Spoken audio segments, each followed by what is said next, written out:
오늘 함께 보실 말씀은 사도행전 21장 27절에서 40절까지의 말씀입니다. 자리에서 일어나셔서 사도행전 21장 27절에서 40절까지의 말씀을 한 절씩 교독하도록 하겠습니다.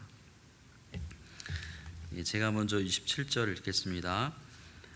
그 이레가 거의 참에 아시아로부터 온 유대인들이 성전에서 바울을 보고 모든 무리를 충동하여 그를 붙들고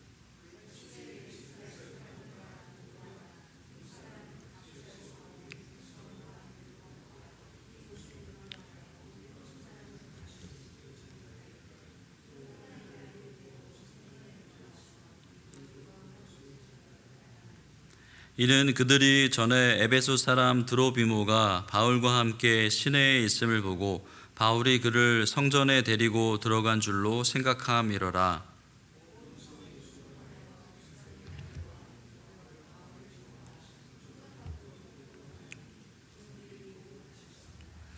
그들이 그를 죽이려 할 때에 온 예루살렘이 요란하다는 소문이 군대의 천부장에게 들리매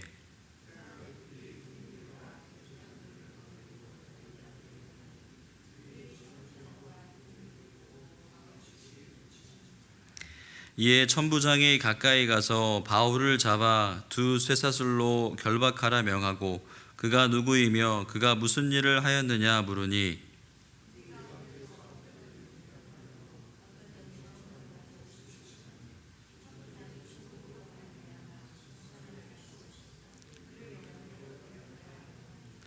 바울이 층대에 이를 때에 무리의 폭행으로 말미암아 군사들에게 들려가니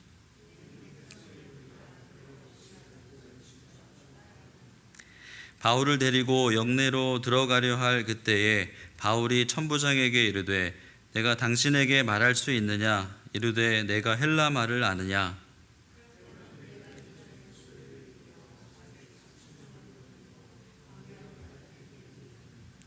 바울이 이르되 나는 유대인이라 소읍이 아닌 길리기아 다소시의 시민이니 청컨대 백성에게 말하기를 허락하라 하니 허락하거늘 바울이 층대 위에 서서 백성에게 손짓하여 매우 조용히 한 후에 히브리 말로 말하니라. 아멘. 자리에 앉으시겠습니다.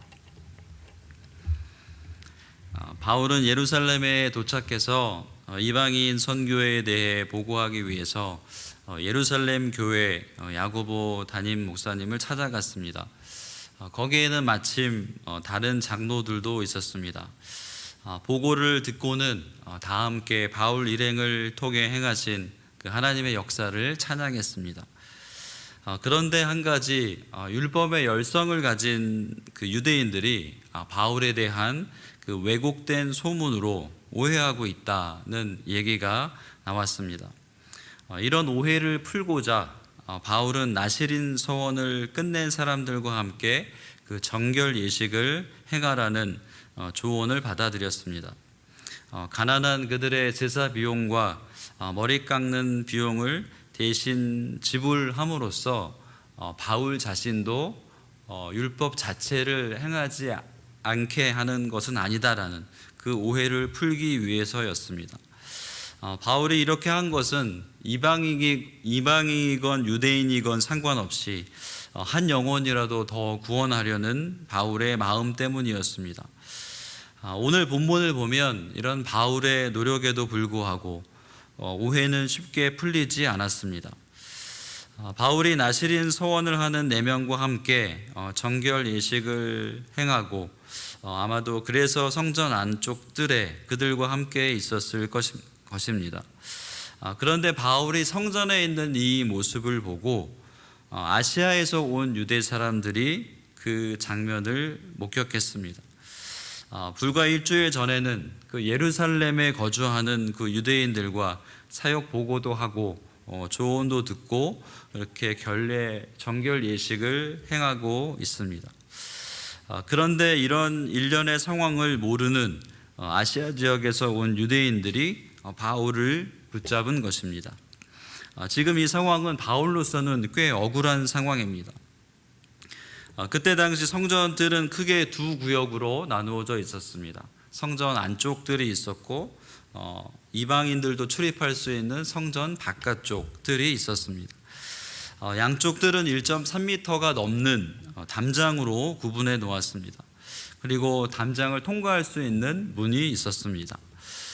그 담장 군데군데에는 경고문이 붙어 있었습니다. 헬라어와 라틴어로 이곳을 넘어오는 외국인은 누구든 자신의 죽음에 대해 스스로 책임을 져야 한다라는 경고 문구가 적혀 있었습니다.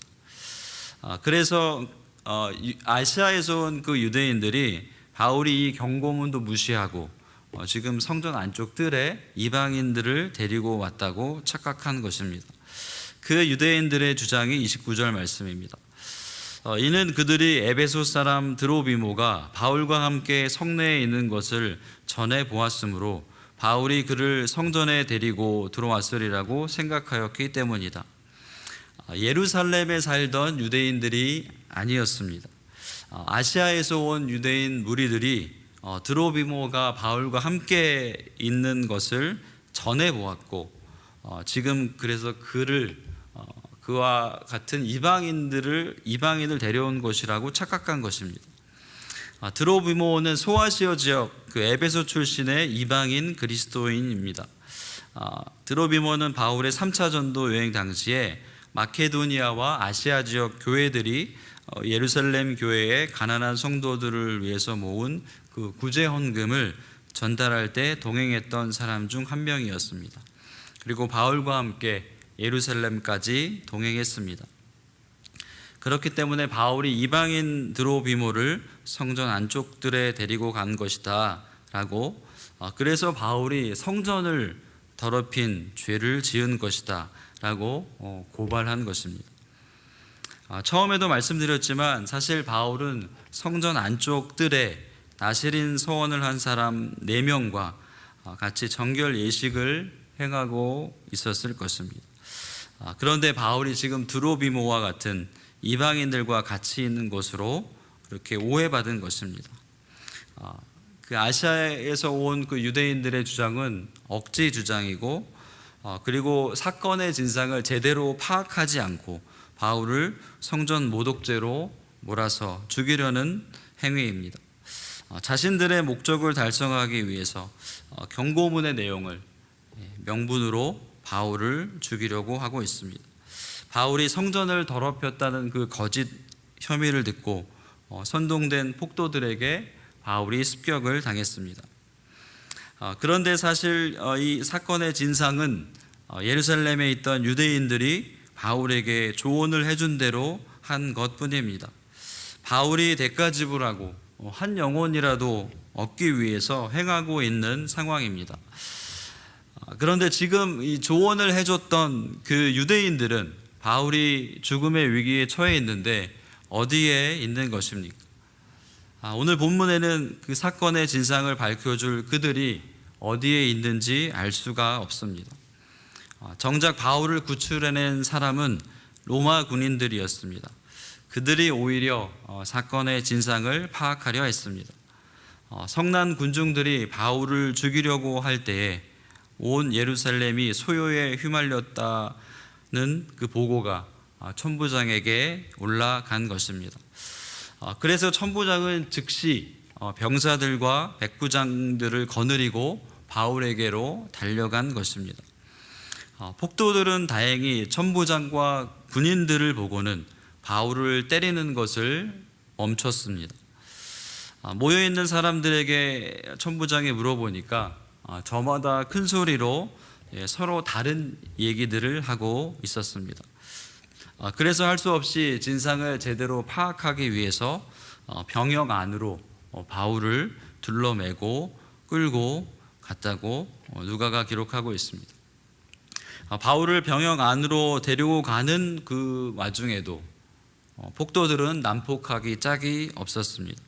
35절 말씀입니다.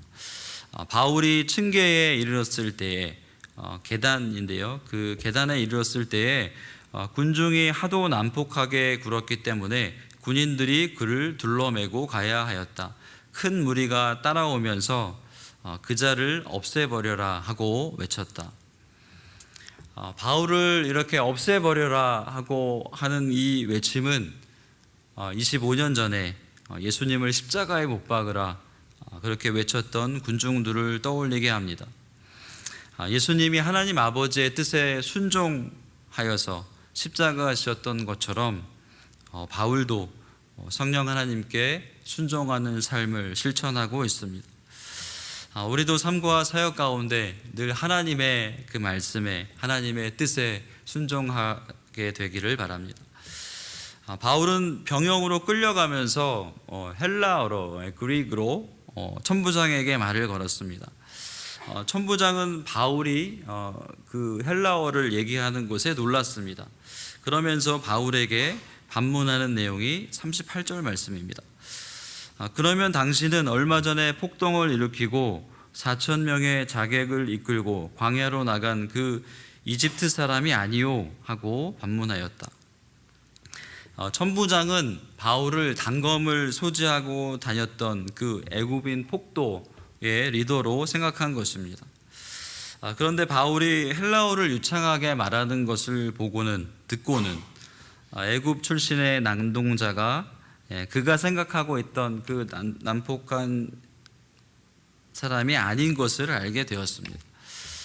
왜냐하면 대부분의 군중 선동자는 그때 아람어를 썼다고 합니다. 그리고 당시 애굽 사람들도 헬라어를 말할 수는 있었기 때문입니다. 그런데 바울은 헬라어의 지방 사투리를 전혀 쓰지 않고 헬라어로 교육받은 사람처럼 유창하게 헬라어를 말했기 때문입니다. 그래서 천부장은 바울에게 말할 것을 허용했습니다. 군중들도 바울이 그 성전 자객들의 우두머리로 그 폭동을 일으켰던 그 4천 명을 이끌고 폭동을 이끌었던 그 애굽 사람이 아니다라는 것을 사람들에게도 알릴 기회를 준 것입니다. 바울은 이 기회를 잘 활용했습니다. 천부장에게 헬라어로 말한 다음에 얻은 기회입니다. 그리고 이번에는 유대인들 앞에 서서 히브리어로 말합니다. 비록 바울은 로마 군인들에게 끌려가는 상황입니다. 그럼에도 이 기회를 잘 활용해서 사건의 진상에 대해서 자신의 상황에 대해서 디펜스할 계획입니다. 사실 바울의 이 변명은 그의 간증입니다. 다음 장으로 넘어가면 바울의 간증이 이어집니다. 바울이 어떻게 예수님을 만났고 자신이 핍박하던 그 예수님을 어떻게 전하는 사도가 되었는지를 히브리어로 간증할 계획입니다. 바울을 죽이려고 모인 난폭해진 유대인들 앞에 서서 담대히 복음을 전할 것입니다. 우리의 삶과 사역에서 때를 얻든지 못 얻든지 하나님의 말씀을 전파하게 되기를 소원합니다.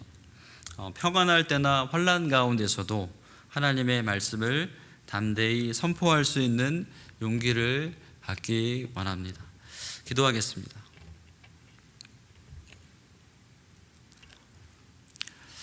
말씀으로 우리에게 오신 주님, 오늘도 우리에게 말씀하여 주시옵소서.